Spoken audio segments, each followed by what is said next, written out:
ሰላም ቤተሰቦቼ እንዴት ናችሁ? ሰላማችሁ ይብዛ በያላችሁ። በዚህ ሁላችንም ሰላም ይብዛ። በሀገርም በውጭም ያለ እንዴት ናችሁ? ሰላም ናችሁ? ዛሬ ደግሞ የፊት ማክስ ነው ማሳያችሁ።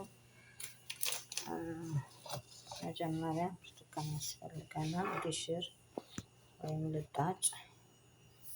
ያንን ትንና ከሩዝ ጋር አብረን እንቀቅለዋለን።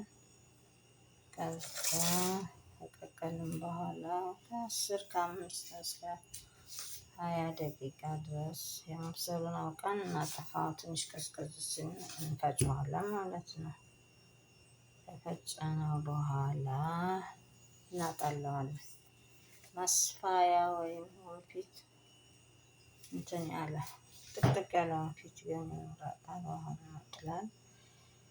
ከዛ እንትን ያስፈልጋል፣ ኒሻ ዱቄት፣ የበቆሎ ዱቄት። ያንን አብረን አድርገን ካጠለልን በኋላ ኒሻውን እንደገና እንትን ብለን እንደባልቀውና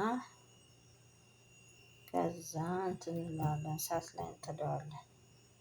ያው ቪዲዮ እንዳይረዝም ለምትጠቀሙ ላሳያችሁ። የኔ ሰርቼ ፍሬዘር አስቀምጫለሁ። በጣም ነው ሞክሩት። ከዛ ትንሽ ዘይት ትንሽ እንትን እናደርግበታለን።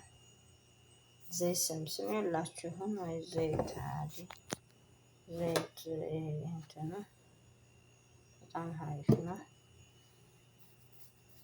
አችኋለሁ ቤተሰቦቼ፣ ሞክሩትና አስተያየት ኮመንት ከጠቀማችሁ ላኩልኝ እላችኋለሁ።